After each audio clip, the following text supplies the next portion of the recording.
నమస్కారం, metro news కి స్వాగతం. ముందుగా ముఖ్యాంశాలు.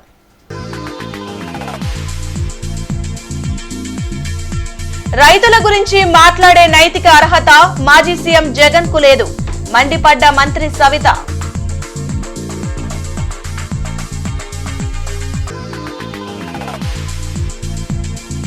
దివ్యాంగుల పెన్షన్ల వెరిఫికేషన్ నిష్పక్షపాతంగా జరుగుతుంది, అర్హులకు అన్యాయం జరగదన్న మంత్రి కొండపల్లి శ్రీనివాస్.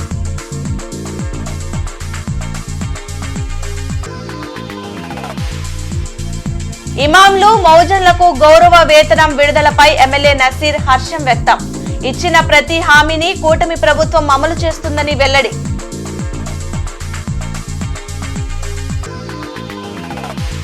జోరుగా సాగుతున్న కృష్ణా గుంటూరు జిల్లా పట్టభద్రుల ఎమ్మెల్సీ ఎన్నికల ప్రచారం. ఆలపాటికి ఓటు వేయాలంటూ క్యాంపెయిన్ నిర్వహించిన జనసేన నేతలు. రైతుల గురించి మాట్లాడే అర్హత మాజీ సీఎం జగన్ కు లేదని మంత్రి సవిత వ్యాఖ్యానించారు. అధికారం పోయాక మహిళలు, రైతుల పట్ల జగన్ లేని ప్రేమలు నటిస్తున్నారని మంత్రి సవిత ధ్వజమెత్తారు. మంగళగిరిలోని టీడీపీ కేంద్ర కార్యాలయంలో మాజీ మంత్రి సుజయకృష్ణ రంగారావుతో కలిసి ఆమె మీడియాతో మాట్లాడారు. ప్రజా పక్షపాతి అని చెప్పుకుంటున్న జగన్ అసెంబ్లీకి వచ్చి ఎందుకు మాట్లాడరని మంత్రి సబిత నిలదీశారు. రైతులు కష్టాల్లో ఉన్నప్పుడు అన్ని విధాలా వారికి అండగా నిలిచింది తెలుగుదేశం పార్టీనేనని చెప్పారు. కుట్ర రాజకీయాలను ఇప్పటికైనా వైసీపీ నేతలు మానుకోవాలన్నారు. మీరు చర్చించండి, మేము సిద్ధంగా ఉన్నాం. మిర్చి రైతుల కోసం కూడా చర్చిస్తాం, రైతన్నుల కోసం చర్చిస్తాం. మీరేమైనా మంచి చెప్తే ఆ సూచనలు కూడా తీసుకుంటుంది ఎన్డీఏ ప్రభుత్వం, మాన్య శ్రీ ముఖ్యమంత్రి చంద్రబాబు నాయుడు గారు. కాబట్టి మీరు అసెంబ్లీకి రావాలి. మీరు నిజంగా ప్రజల కోసమే పోరాటం చేస్తుంటే మీరు అసెంబ్లీలో కూర్చొని చర్చించండి. అప్పుడు మీరు పులివెందుల ఎమ్మెల్యేని ఒప్పుకుంటామనే విషయాన్ని కూడా మీకు తెలియజేస్తున్నాం. గుంటూరు, కృష్ణా జిల్లాల గ్రాడ్యుయేట్ ఎమ్మెల్సీ ఎన్నికల ప్రచారం ముమ్మరంగా సాగుతుంది. కూటమి ఎమ్మెల్సీ అభ్యర్థి ఆలపాటి రాజాకు తొలి ప్రాధాన్యత ఓటు వేయాలని కోరుతూ జనసేన నేతలు ఏటగ్రహారం ఎస్కేబీఎం స్కూల్లో ప్రచారం నిర్వహించారు. బోనబైన శ్రీనివాస్, కాద వెంకటేశ్వరరావు, సంకుర్తి శ్రీనివాసరావు, మాణిక్యరావు, మధు, కిషోర్ తదితరులు పాల్గొన్నారు. కూటమి ప్రభుత్వ అధికారంలోకి వచ్చినప్పటి నుంచి ప్రజా సమస్యల పరిష్కారమే లక్ష్యంగా రాష్ట్రాభివృద్ధికి చర్యలు చేపడుతుందని బోనబైన గాదే తెలిపారు. ఆలపాటి విజయంతోనే నిరుద్యోగులు, టీచర్ల సమస్యలను పరిష్కారమవుతాయన్నారు. రేపు 27వ తారీఖు జరగబోయేటటువంటి గ్రాడ్యుయేట్ ఎమ్మెల్సీ ఎన్నికల సందర్భంగా కూటమి అభ్యర్థి ఆలపాటి రాజేంద్ర ప్రసాద్ గారిని గెలుపు కోసం ఈరోజు ఏటీ అగ్రహారంలో ఉన్నటువంటి ఎస్కేబీఎం స్కూల్కి మా అధ్యక్షులు వెంకటేశ్వరరావు గారు, లోకల్గా ఉన్న నాయకులు మాణిక్యరావు గారు, మధు గారు, కిషోర్ గారు, కోటేశ్వరరావు గారు, ఉమా గారు అందరితో ఈ స్కూల్కి టీచర్స్ని కలిసి ఓట్లని అభ్యర్థించుకుంటూ రావడం జరిగింది. అందరూ కూడా మాకు హామీ ఇచ్చారు, తప్పనిసరిగా కూటమి అభ్యర్థిని గెలిపిస్తాం, కూటమి అభ్యర్థి గెలిస్తేనే మా సమస్యలు పరిష్కారం అవుతాయని చెప్పి ఒక ఆలోచనతో వారు కూడా ఉండటం జరిగింది. రేపు రాబోయే ఎన్నికల్లో అభ్యర్థిగా ఉన్నటువంటి ఆలపాటి రాజేంద్ర ప్రసాద్ గారు గెలిచిన తర్వాత ఆయన సీనియర్ నాయకుడు, రాజకీయాల పట్ల అవగాహన ఉన్నటువంటి వ్యక్తి, సమస్యల పట్ల అవగాహన ఉన్నటువంటి వ్యక్తి. వారిని గెలిపిస్తే తప్పనిసరిగా ఏదైతే నిరుద్యోగ సమస్య కానివ్వండి, టీచర్స్కి ఉన్నటువంటి సమస్యలు. ఉమ్మడి గుంటూరు, ఉమ్మడి కృష్ణా జిల్లాల గ్రాడ్యుయేట్ అభ్యర్థి అయినటువంటి శాసన మండలి స్థానానికి జరగబోతున్న ఎలక్షన్లో కూటమి అభ్యర్థి ఆలపాటి రాజేంద్ర ప్రసాద్ గారు చాలా భారీ మెజార్టీతో గెలుస్తారు. దాని తార్కాణం ఇవాళ ఇక్కడ ఉపాధ్యాయుల్లో మాకు కనిపించినట్టు ఉత్సాహం అని చెప్తున్నాం. అందరినీ కూడా కోరుతున్నాం. ఈరోజున మేము కోరేది ఏంటంటే 2 జిల్లాల్లో ఉన్నటువంటి గ్రాడ్యుయేట్స్ అందరూ కూడా, ఉపాధ్యాయులు కానీ లేదంటే ఇతర రంగాల్లో ఉన్నటువంటి ఉద్యోగస్తులు కానీ ఎవరైతే పట్టభద్రుల ఓటు కలిగి ఉన్నారో మీరందరూ కూడా ఒకసారి మంచి కోసం ఆలోచించండి. ఏదైతే కూటమి ప్రభుత్వం మంచి కోసం ఈ రాష్ట్రంలో కూటమి కట్టి మంచి చేస్తుందో అదేవిధంగా రేపు రానున్నటువంటి రోజుల్లో కూడా శాసన మండలిలో కూడా బలం ఉంటే ప్రతి బిల్లు కూడా పాస్ అవడానికి అవకాశం ఉంది. కాబట్టి మీరంతా విఘ్నులు కాబట్టి విఘ్నతతో ఆలోచించి రేపు 27వ తారీఖు జరగబోయేటటువంటి ఎలక్షన్లో ఆలపాటి రాజేంద్ర ప్రసాద్ గారికి మీ మొదటి ప్రాధాన్యత ఓటునేసి అత్యధిక మెజార్టీతో గెలిపించాలని అందరినీ కూడా కోరుకుంటున్నాను. విధుల పట్ల నిర్లక్ష్యం వహించే ఈఎస్ఐ వైద్యులు, సిబ్బందిపై వేటు తప్పదని మంత్రి వాసంశెట్టి సుభాష్ హెచ్చరించారు. వెలగపూడి సచివాలయంలో మంత్రి వాసంశెట్టి సుభాష్ మీడియాతో మాట్లాడారు. ప్రతి జిల్లా కేంద్రంలో ఈఎస్ఐ డిస్పెన్సరీ పెట్టే యోచనలో ప్రభుత్వం ఉందని తెలిపారు. గత ప్రభుత్వం ఈఎస్ఐ ఆసుపత్రులను పూర్తిగా నిర్లక్ష్యం చేసిందని విమర్శించారు. రాష్ట్రంలో కార్మికుల సంక్షేమానికి, భద్రతకు, ఆరోగ్యానికి కూటమి ప్రభుత్వం అధిక ప్రాధాన్యతను ఇస్తుందని చెప్పారు. మేము చెప్పదలిచేది ఒకటే, ఎక్కడ నిర్లక్ష్యం వహించినా ఈసారి క్షమించడం అనేది ఉండదు, సస్పెండ్ చేయడమే, అందులో సందేహం లేదు. ఎందుకంటే ఐపీ హోల్డర్స్, ఐపీ మా దృష్టిలో విఐపి, అంటే ఐపీ హోల్డర్స్ని విఐపిగా ట్రీట్మెంట్ చేయవలసిన పరిస్థితి మాతో పాటు సిబ్బంది అందరికీ కూడా బాధ్యత ఉంది. ఇక్కడ వాళ్ళు మా బాధ్యత కాదు, అది వాళ్ళకున్న హక్కు, కార్మికులకు ఉన్న హక్కు. కాబట్టి మన బాధ్యతగా కాబట్టి కాకుండా వాళ్ళకున్న హక్కుని వాళ్ళు వినియోగించుకునేలా చేయాలనే ముఖ్య ఉద్దేశంతోనే ఈ యొక్క చర్యలు పాల్పడటం జరిగింది. ఎన్నికల్లో ఇచ్చిన ప్రతి హామీని సీఎం చంద్రబాబు అమలు చేస్తున్నారని ఎమ్మెల్యే నసీర్ అహ్మద్ తెలిపారు. ఇమాంలు, మౌజన్లకు గౌరవ వేతనం విడుదల చేయడంపై నసీర్ అహ్మద్ హర్షం వ్యక్తం చేశారు. ఈ సందర్భంగా ముస్లిం మత పెద్దలతో ఎమ్మెల్యే కార్యాలయంలో సీఎంకు కృతజ్ఞతలు తెలుపుతూ ప్రత్యేక దువా నిర్వహించారు. ముస్లింల సంక్షేమానికి తొలి నుంచి చంద్రబాబు పెద్దపీట వేశారని ఎమ్మెల్యే నసీర్ అన్నారు. ఇంట్లో ఖాళీగా కూర్చొని బోర్ కొట్టి మాజీ సీఎం జగన్ మిర్చియాడుకు వచ్చినట్లు ఉందంటూ ఎద్దేవా చేశారు. ఆరాధ్యులుగా భావించేటువంటి మౌజన్ ఇమాంలకు సంబంధించినటువంటి పారితోషికాన్ని 45 కోట్ల రూపాయలు విడుదల చేయడం చాలా సంతోషం. రాబోయేటువంటి రంజాన్ మాసంలో ఎంతో పవిత్రంగా ఉండేటువంటి మౌజన్ ఇమాంలు ఇబ్బంది పడకూడదనే ఆలోచనతో వారికి రావాల్సినటువంటి బకాయిలన్నీ కూడా విడుదల చేసినటువంటి సందర్భంగా హృదయపూర్వకంగా గౌరవ ముఖ్యమంత్రి గారికి ధన్యవాదాలు తెలుపుతా ఉన్నాం. నిజంగా మాజీ ముఖ్యమంత్రిగా పనిచేసినటువంటి నీవు ఎలక్షన్ కోడ్ ఉండగా ఒక జనసందోహాన్ని తరలించి స్టూడెంట్స్ని, చదువుకునేటువంటి స్టూడెంట్స్ని పిలిపించుకొని ర్యాలీలు చేసుకుంటూ ముందుకు సాగినటువంటి నీ యాత్ర కనీస అవగాహన లేక 2018-19లో 13,000 రూపాయలు మిర్చి ధర ఉంటే 7,000 రూపాయలు ఎంఎస్పీ ధరను నిర్ణయించినటువంటి గుడ్డి ప్రభుత్వం వైఎస్ఆర్సీపీ ప్రభుత్వం. వెలుగొండ ప్రాజెక్ట్ ని పూర్తి చేయకుండానే జాతికి అంకితం ఇచ్చిన ఘనత మాజీ సీఎం జగన్ కు దక్కుతుందని మంత్రి నిమ్మల రామానాయుడు అన్నారు. వెలగపూడి సచివాలయంలో మంత్రి నిమ్మల రామానాయుడు మీడియాతో మాట్లాడారు. వెలుగొండ ప్రాజెక్టు పూర్తి కావాలంటే 4,000 కోట్లు అవసరమని చెప్పారు.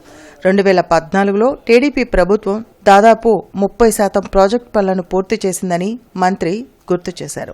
జలవనరుల ప్రాజెక్టులపై వైసీపీ నేతలు అసత్య ప్రచారాలు మానుకోవాలని హితవు పలికారు. చాలా క్లియర్ గా నేను అబ్జర్వేషన్ చేశాం. ఏదైతే ఈ వెలిగొండ ప్రాజెక్ట్ 2014 చంద్రబాబు నాయుడు గారు ముఖ్యమంత్రి అయ్యే సమయానికి చూస్తే 38% వర్క్స్ అయినాయి. అప్పటికి 14కి వెలిగొండకు సంబంధించి, అంటే ఇంకా 62% బ్యాలెన్స్ వర్క్లు ఉన్నాయి. ఆ రోజు 14లో ముఖ్యమంత్రిగా చంద్రబాబు నాయుడు గారు వచ్చిన తర్వాత ఆ రోజు వెలిగొండకు ప్రాధాన్యత ఇచ్చి ఆయన 1373 కోట్లు ఆ రోజు 14-19లో కేటాయించి, ఆ 1373 కోట్లు కేటాయించడమే కాదు, దాంట్లో 1319 కోట్లు ఖర్చు పెట్టారు. అంటే ఎంత అయింది అది? 96%. అంటే ఏదో బడ్జెట్ లో ఘనంగా ప్రకటించి ఖర్చుల్లో పెట్టకపోవడం కాదు, మనం పెట్టినటువంటి 1373లో 1319 అంటే 96% పెట్టినటువంటి బడ్జెట్ లో ఆ రోజు మనం ఖర్చు పెట్టాం. మరి తర్వాత వచ్చాడు జగన్మోహన్ రెడ్డి 19లో ఒక్క ఛాన్స్ అని, మరి 19లో అధికారంలోకి వచ్చిన తర్వాత 5 సంవత్సరాల్లో బడ్జెట్ డబుల్ అయిందిగా. మరి బడ్జెట్ డబుల్ అయినప్పుడు మరి నిధులు కూడా అట్లానే వెలిగొండకి ఖర్చు పెట్టవలసినటువంటి డబుల్ అవసరం ఉంది కదా. కానీ కేటాయింపుల్లో డబుల్ చూపించాడు, కానీ ఖర్చుల్లో చూస్తే మాత్రం చాలా లీస్ట్ గా ఆయన పాలనలో. ఏపీ ఫైబర్ నెట్ లో 400 మందిని తొలగించాలని ఆదేశాలు ఇచ్చినా ఇప్పటి వరకు సంస్థ ఎండీ, ఈడీ సంతకాలు చేయలేదని fibre net chairman GV Reddy మండిపడ్డారు. కూటమి ప్రభుత్వం అధికారంలోకి వచ్చినప్పటి నుంచి అన్ని శాఖల్లో అభివృద్ధి కనిపిస్తుందని, ఫైబర్ నెట్ మాత్రం అలాగే ఉందని fibre net chairman GV Reddy అన్నారు. విజయవాడలో జీవీ రెడ్డి మీడియాతో మాట్లాడారు. సంస్కరణలు తేవాలని చూస్తున్నా అధికారులు సహకరించడం లేదని ఆరోపించారు. డిసెంబర్ 24వ తేదీన ప్రెస్ మీట్ పెట్టి 410 మందిని ఒకే రోజు ఇర్రెగ్యులర్ ఎంప్లాయీస్ అని చెప్పేసి నేను తీసేయడం జరిగింది. గుర్తుంది కదా అందరికీ, మీ అందరికీ, మీడియా వాళ్ళకి. అయితే ఒకసారి చైర్మన్ స్థానంలో ఒక ఆఫీసు డెసిషన్ తీసుకున్న తర్వాత 410 మంది తీసేయమన్న తర్వాత వాళ్ళందరూ ఇర్రెగ్యులర్ ఎంప్లాయీస్, అంటే వాళ్ళకి ఏం నోటీస్ పీరియడ్ కూడా ఇవ్వాల్సిన అవసరం లేదు. ఈ రోజుకి అంటే దాదాపు 2 నెలలు అవుతున్నా కూడా ఈ రోజుకి ఒక్క ఎంప్లాయీని కూడా తీసేటట్టుగా అఫీషియల్ ఆర్డర్స్ ఇవ్వలేదు. వాళ్ళందరికీ డిసెంబర్ శాలరీస్ పే చేయడం జరిగింది, జనవరి శాలరీస్ పే చేయడం జరిగింది. ఇప్పుడు మళ్ళీ ఫిబ్రవరి కూడా ఈరోజు ఇంకా 10 రోజులు ఉంటే ఈ నెల కూడా అయిపోతుంది, ఈ నెల కూడా శాలరీస్ పే చేయాలి. ఎందుకంటే నేను ఇన్స్ట్రక్షన్స్ ఇచ్చినా కూడా అఫీషియల్గా అధికారులు ఆర్డర్స్ ఇవ్వకపోతే అది ఎండి గారు కావచ్చు లేదా ఈడీ హెచ్ఆర్ కావచ్చు, ఆ రోజున ఈడీ హెచ్ఆర్ ఇవ్వకపోతే అది అఫీషియల్గా వాళ్ళు ఉన్నట్టే లెక్క.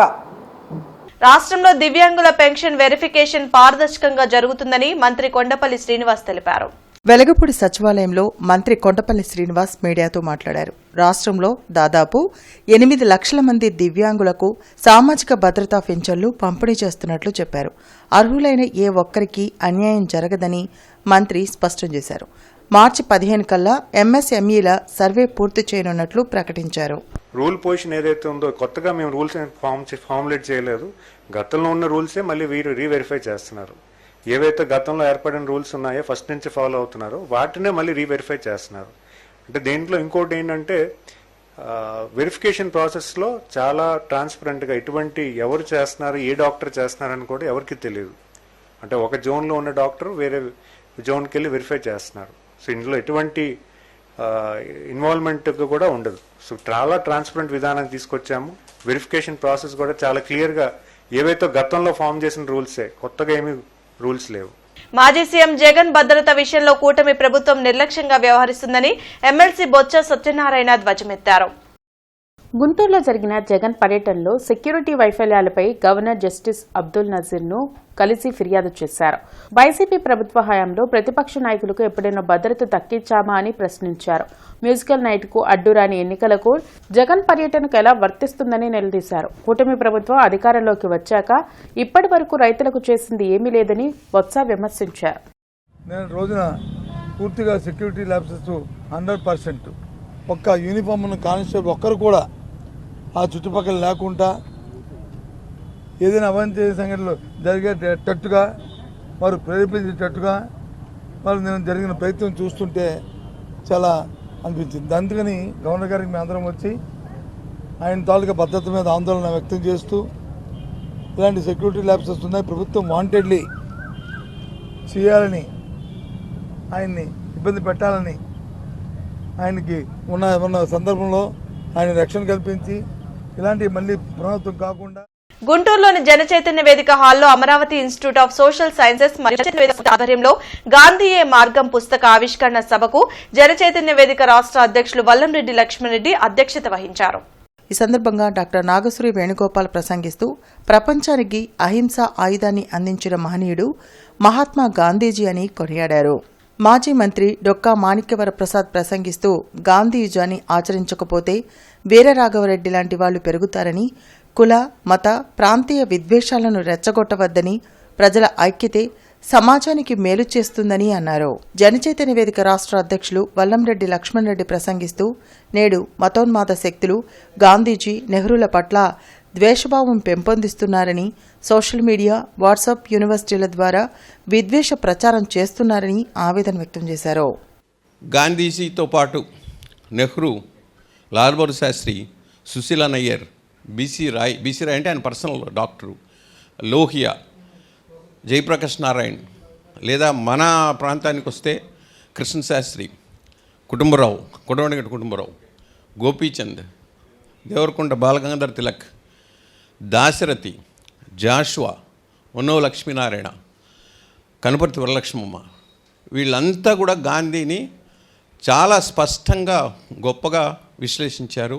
తిలక్ అయితే అద్భుతమైన వ్యాసం రాశారు. గోపీచంద్ కూడా తక్కువ లేదు. కుటుంబరావు గారు అయితే అవన్నీ పబ్లిక్ డొమైన్లో మెటీరియల్ లేకపోవడానికి కారణం ఎవరో నేను చెప్పక్కర్లేదు, కానీ దాన్ని చర్చించాల్సిన అవసరం లేదు. అవన్నీ ఈ శీర్షిక ద్వారా తేగలిగాను. గాడ్సేని దేవుడుగా గుళ్ళు కడుతున్నారు. Godse is correct. గాడ్సే కనుక ఆ రోజు గాంధీని చంపపోతే భారతదేశం అన్యాయం అయిపోయేది. నిజమే నమ్ముతున్నారు. ఆ లిటరేచర్ చదవరు. అప్పుడు ఏం జరిగిందో తెలియదు. గాంధీ ముస్లిం, గాంధీ జీన్స్ ముస్లిం, వాళ్ళ అమ్మ తండ్రి ముస్లిం, వాళ్ళ నాన్న తండ్రి ముస్లిం.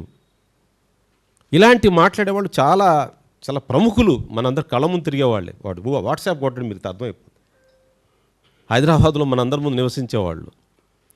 అందువల్ల ఈ విద్వేషం ఎంత దూరం పోతుందంటే, ఈ విద్వేష జ్వాల ఇప్పుడేదో ముస్లిమ్స్ వరకు పరిమితం అవుతుందని చాలామంది అనుకుంటున్నారు.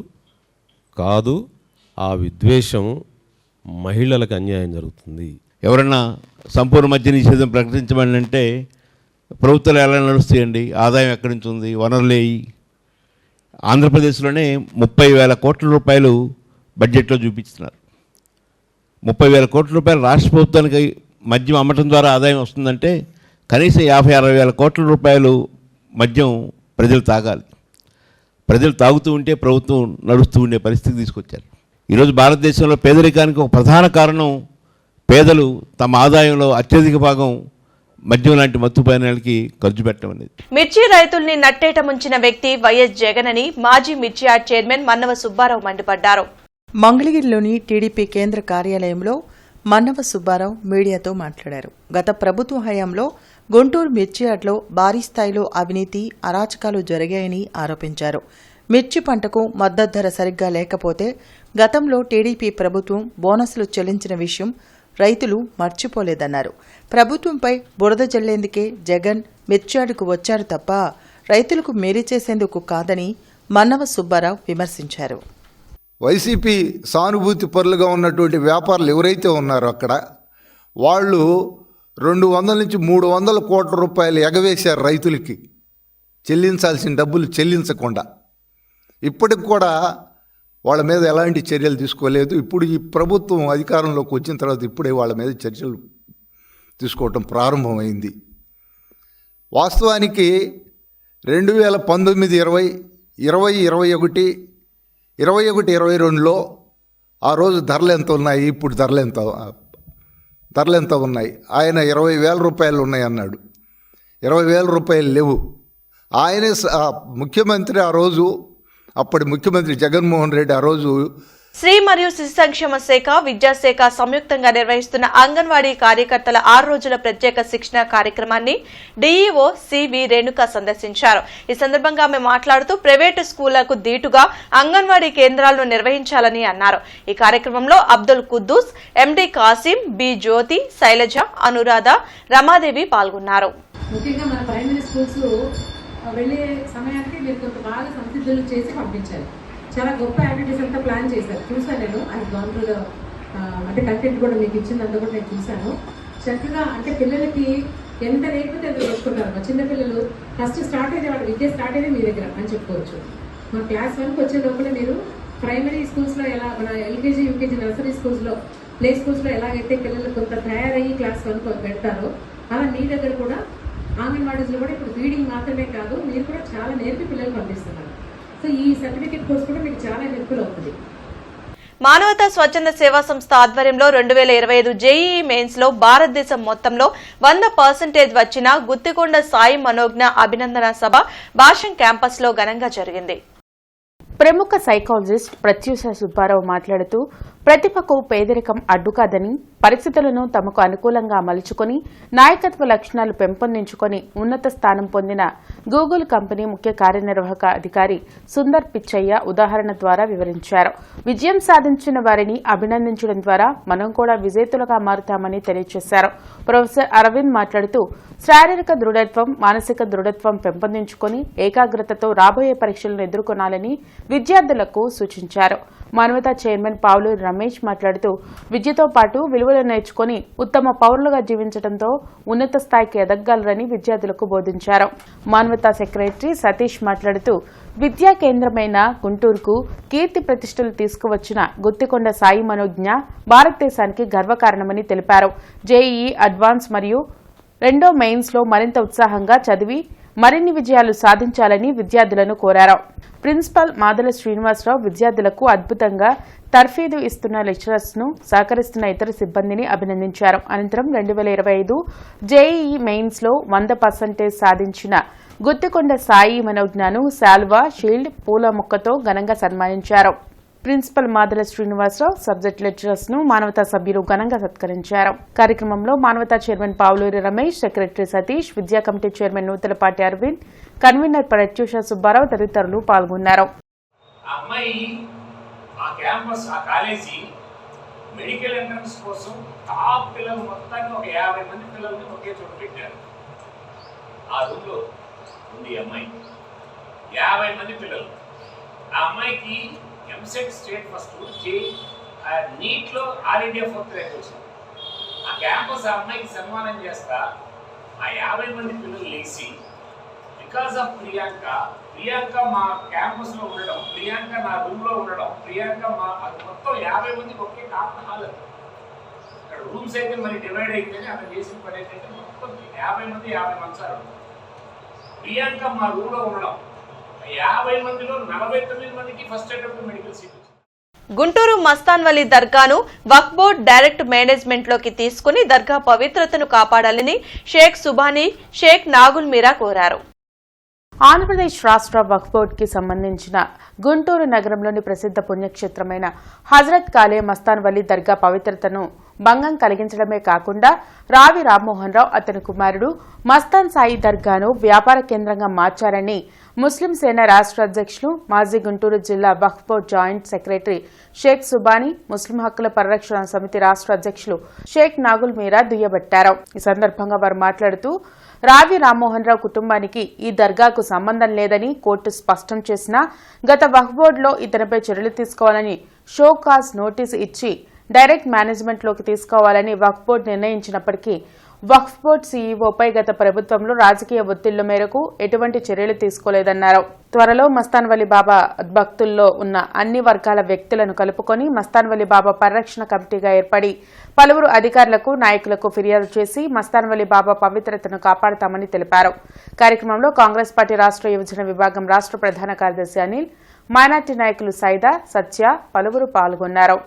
గత కొన్ని రోజుల్లో మస్తాన్ సాయి బాబా ఆశ్చర్యాలు వెలుగులో రావడంతో ప్రతి మీడియాలోనూ మస్తాన్ బాబా దర్గా అపవిత్ర పాలవుతుంది, ప్రతి పదం దాన్ని వాడటం వల్ల ఆ దర్గా పుణ్యక్షేత్రం అపవిత్ర పాలవుతుంది. కాబట్టి వాళ్ళు స్వచ్ఛందంగా ఆ దర్గాను ధర్మంగా గురించి వైద్యులకి వక్ఫ్ బోర్డుకి స్వాధీనపరచుకోవాలి. వక్ఫ్ బోర్డు అధికారులు తక్షణమే మేము బోర్డు అధికారులు దీనిపై ఫిర్యాదు చేయడం జరుగుతుంది. వీటిపై వెంటనే చర్యలు తీసుకోవాలని మేము కోరుతున్నాము. ఇతను రాయి రామ్మోహన్ అనే వ్యక్తి మంజూరు మార్గంలో వచ్చే ముతోలి కాదు. అక్రమంగా అన్యాయంగా గతంలోనే వక్ఫ్ బోర్డులో ఉన్నదాన్ని కూడా కావాలని అడ్డుకొని అతను దీన్ని అడ్డుకొని దానికి చేస్తున్నాడు. ఇంకా ఈ దర్గాలో దాన్ని లాభాపేక్షగా చూస్తున్నారు తప్పనించి దాని ఎటువంటి లేదు. కమిషనర్ పులి శ్రీనివాసులు బృందావన గార్డెన్స్ లోని ఎన్టీఆర్ స్టేడియం కాంప్లెక్స్ లోని షాపుల్ని పరిశీలించి సమగ్ర వివరాలను అడిగి తెలుసుకున్నారు. ఈ సందర్భంగా కమిషనర్ మాట్లాడుతూ జీఎంసీ షాపింగ్ కాంప్లెక్స్ లో దీర్ఘకాలికంగా అద్దె చెల్లించని షాపులను సీజ్ చేయాలని రెవెన్యూ అధికారులకు స్పష్టం చేశారు. అరండల్పేట 4/4 శివాలయంలో రాష్ట్ర కార్మిక శాఖ మంత్రి వాసంశెట్టి సుభాష్ ప్రత్యేక పూజలు నిర్వహించారు. అరండల్పేటలో ఉన్న శ్రీ హంపి పీఠపాలిత శ్రీ గంగా మీనాక్షి సోమసుందరేశ్వర శివాలయంలో రాష్ట్ర కార్మిక శాఖ మంత్రి శివదీక్షలో ఉన్న వాసంశెట్టి సుభాష్ ప్రత్యేక పూజలు నిర్వహించారు. ఈ సందర్భంగా ఆయన్ను పూర్ణకుంభ స్వాగతంతో దేవాలయ అర్చకులు ప్రత్యేక పూజలు నిర్వహించారు. పూజల అనంతరం మంత్రికి దుస్సాల్వా పూలమాల వేసి వేద ఆశీర్వచనం అందజేశారు. కార్యక్రమంలో ఆలయ ధర్మకర్త ఏకాప్రసాద్, ఆలయ అర్చకులు కన్నుంతి సుబ్రహ్మణ్యం, కందుర్తి శ్రీనివాస్, భాస్కర్ శర్మ, రాష్ట్ర తెలుగుదేశం పార్టీ కార్యదర్శి కసుకుర్తి శ్రీనివాసరావు, తెలుగుదేశం పార్టీ రాష్ట్ర బ్రాహ్మణ నాయకులు సిరుపురుపు శ్రీధర్ శర్మ తదితరులు పాల్గొన్నారు.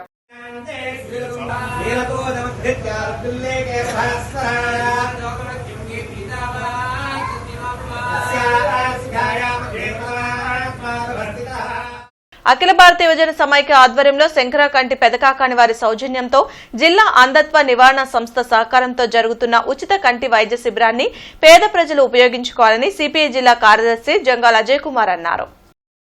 పాతగుంటూరులోని పార్క్ సెంటర్ వద్ద ఏఐవైఎఫ్ జిల్లా అధ్యక్షులు జంగాల చైతన్య అధ్యక్షతన జరిగిన ఉచిత కంటి వైద్య శిబిరంలో జంగాల మాట్లాడుతూ ఈ శిబిరంను గుంటూరు ప్రజలంతా సద్వినియోగం చేసుకోవాలని కోరారు. ప్రతి ఒక్కరూ కంటి శుక్లాలను చూపించుకొని అందరూ ఆరోగ్యంగా ఉండాలని అన్నారు. జిల్లా అంధత్వ నివారణ సంస్థ సంయుక్తంగా నిర్వహిస్తున్న ఈ శిబిరంలో ప్రతి ఒక్కరూ కుటుంబంలో ఉన్న పెద్దవాళ్లకు, చిన్నవాళ్లకు ఎవరికైనా కంటి సమస్యలతో ఉన్న ఈ శిబిరం నందు ఉచితంగా కంటి పరీక్ష చేయిస్తారని తెలిపారు. మీ చుట్టుపక్కల ఉన్న వారందరికీ కూడా తెలియజేసి ఈ శిబిరం దగ్గరకు వచ్చి కంటి పరీక్షలు చేయించుకోవాలన్నారు. ప్రతి ఒక్కరూ వచ్చేటప్పుడు Aadhaar card, vote card, Aarogyasri card, phone number తప్పనిసరిగా తీసుకురావాల్సిందిగా కోరారు. పేద మధ్యతరగతి ప్రజలు కంటి వైద్యం చేయించుకోవాలంటే కొన్ని వేల రూపాయలు ఖర్చు అవుతాయని అన్నారు. అందుకని శంకరకంటి ఆసుపత్రి వారి సౌజన్యంతో ఏఐవైఎఫ్ ఆధ్వర్యంలో జరుగుతున్న ఈ ఉచిత మెగా కంటి వైద్య శిబిరాన్ని సద్వినియోగం చేసుకోవాలని కోరారు. సిపిఐ నగర కార్యదర్శి కోట మల్యాద్రి మాట్లాడుతూ ఈ శిబిరంలో ఎంపిక చేసిన వారికి కంటి లోపాల అద్దం అమర్చి శస్త్రచికిత్స చేసి ఉచితంగా భోజనం, వాహన సదుపాయాలు శంకరకంటి ఆసుపత్రి వారు కల్పిస్తారని తెలిపారు. కార్యక్రమంలో డాక్టర్ రవి, స్థానిక సిపిఐ నాయకులు కాయల రామారావు, 8వ డివిజన్ సిపిఐ కార్యదర్శి కట్టా శ్రీనివాసరావు, 3వ డివిజన్ కార్యదర్శి రాయల వెంకటేశ్వరరావు తదితరులు పాల్గొన్నారు. ఇవాళ మీరు ఏ కంటి హాస్పిటల్కి వెళ్ళినా కనీసం బాగా ఎక్కువ ఖర్చు పెట్టుకోగలిగిన వాళ్ళకైతే 2 లక్షల దాకా ఉంది ఆపరేషన్. అసలు డబ్బులు లేవు అనుకునే వాళ్ళకి అమ్మ మీరు కాసేపు బాగా తక్కువలో తక్కువ అనుకున్నప్పుడు 30-40 వేలకి తక్కువ అసలు ఆపరేషన్ లేదు. పైగా శంకర్ హాస్పిటల్ వాళ్ళు ఇప్పుడు పరీక్ష చేస్తారు, మధ్యాహ్నం 2 దాకా చేస్తారు. 2 తర్వాత వాళ్ళు బస్సు, వాళ్ళ సొంత బస్సు పెట్టి తీసుకొని వెళ్ళి అక్కడ భోజనం, టిఫిను అన్ని ఏర్పాట్లు చేసి చాలా మళ్ళీ ఇక్కడ తీసుకొచ్చి మన సెంటర్లో, పార్క్ సెంటర్లో ఇక్కడే వదిలిపెడతారు. ఎవరైతే పెద్ద సూపు తక్కువగా ఉండి వాళ్ళ పనులు వాళ్ళు చేసుకోలేని పరిస్థితిలో వాళ్ళందరూ కూడా మనం ఆదుకోవాలని, వారికి మరి ఖర్చు లేకుండా ఈరోజు మరి హాస్పిటల్కి వెళ్ళి మీరు ఆడ ఓపీలు దాచుకొని చూపించుకొని ఎంత రావాలంటే మరి రోజుల తరబడి టైం వేస్ట్ అవుతుంది. డబ్బులు కూడా మరి 15-20 వేలు ఖర్చు కూడా ఉంది. ఈ అన్నిటి నుంచి మీకు తగ్గించాలనే ఉద్దేశంతో మేము ఇక్కడ ఈ క్యాంపు నిర్వహిస్తా ఉన్నాం. ఇట్లాంటి కార్యక్రమాలు వచ్చినప్పుడు మీ అందరూ కూడా సహకరించి మరి ఆ కార్యక్రమంలో పాల్గొని, మీరే కాకుండా మీరు వెళ్ళినా కూడా మీ ఇంటి దగ్గర ఉన్న వాళ్ళు ఉంటా కూడా వాళ్ళు కూడా పంపించండి. మధ్యాహ్నం వరకు వారు చెప్పిన టైం దాకా మరి పరీక్షలు చేస్తారు. అవసరమైన వాళ్ళందరూ కూడా ఆపరేషన్ చేసి మరి అక్కడి నుంచి తీసుకొచ్చి కూడా ఇక్కడే దింపి మీకు ఖర్చు లేకుండా సమయం కూడా వృధా లేకుండా చేస్తున్నారు. కాబట్టి జిల్లా కలెక్టర్ ఎస్ నాగలక్ష్మి, జేసీ భార్గవ్ తేజతో కలిసి ఏపీపీఎస్సీ గ్రూప్ 2 సర్వీసెస్ మెయిన్స్ పై లెజెండ్ ఆఫీసర్లు, చీఫ్ సూపరింటెండెంట్లు, ఇతర శాఖల అధికారులతో సమావేశం నిర్వహించారు. ఈ సందర్భంగా కలెక్టర్ మాట్లాడుతూ ఏపీపీఎస్సీ వారు నిర్వహిస్తున్న గ్రూప్ 2 సర్వీసెస్ మెయిన్స్ పరీక్షలు సజావుగా, ప్రశాంతంగా కొనసాగేలా లైజెండ్ అధికారులు సమర్థవంతంగా విధులు నిర్వహించాలని ఆదేశించారు. ఈ నెల 27వ తేదీన జరిగే ఉమ్మడి గుంటూరు, కృష్ణా జిల్లాల పట్టభద్రుల ఎమ్మెల్సీ ఎన్నికల బ్యాలెట్ బాక్సులను భద్రపరచడానికి ఏసీ కళాశాలలో ఏర్పాటు చేసిన స్ట్రాంగ్ రూమ్లను జిల్లా ఎస్పీ సతీష్ కుమార్, ఇతర పోలీస్, రెవెన్యూ అధికారులు పరిశీలించారు.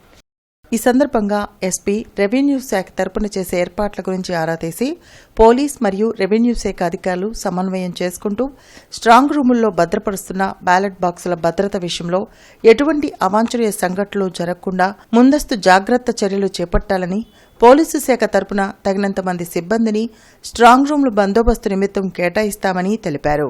కృష్ణా, గుంటూరు జిల్లాల పట్టభద్రుల ఎమ్మెల్సీ ఎన్నికలకు సంబంధించి తూర్పు, పశ్చిమ నియోజకవర్గాల పరిధిలో గ్రాడ్యుయేట్ ఓటరు నమోదు చేసుకున్న వారికి ఓటు వెరిఫికేషన్ కోసం జీఎంసీ ప్రధాన కార్యాలయ సమాచార కేంద్రాన్ని రేపటి నుంచి ఏర్పాటు చేయనున్నట్లు కమిషనర్ పులి శ్రీనివాసులు తెలిపారు. జీఎంసీకి రాలేని పక్షంలో కాల్ సెంటర్ 20632345-103కు ఫోన్ చేసి వివరాలు తెలుసుకోవచ్చునని తెలిపారు.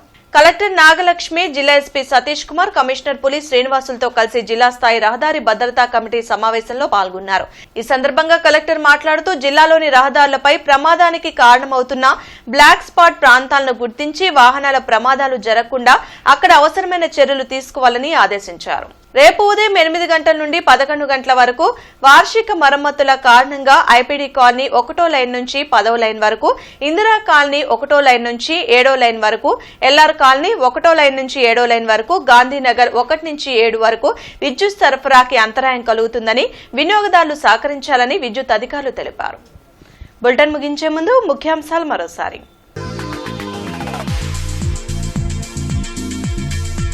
రైతుల గురించి మాట్లాడే నైతిక అర్హత మాజీ సీఎం జగన్ కు లేదు, మండిపడ్డ మంత్రి సవిత.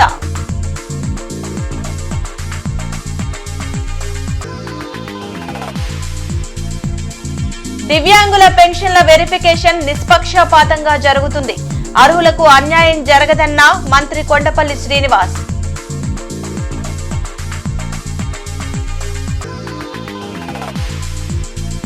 ఇమాంలు, మౌజన్లకు గౌరవ వేతనం విడుదలపై ఎమ్మెల్యే నసీర్ హర్షం వ్యక్తం.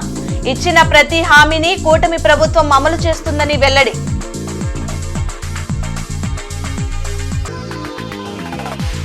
జోరుగా సాగుతున్న కృష్ణా గుంటూరు జిల్లా పట్టభద్రుల ఎమ్మెల్సీ ఎన్నికల ప్రచారం. ఆలపాటికి ఓటు వేయాలంటూ క్యాంపెయిన్ నిర్వహించిన జనసేన నేతలు. ఈ వార్తలు ఇంతటితో సమాప్తం. నమస్కారం.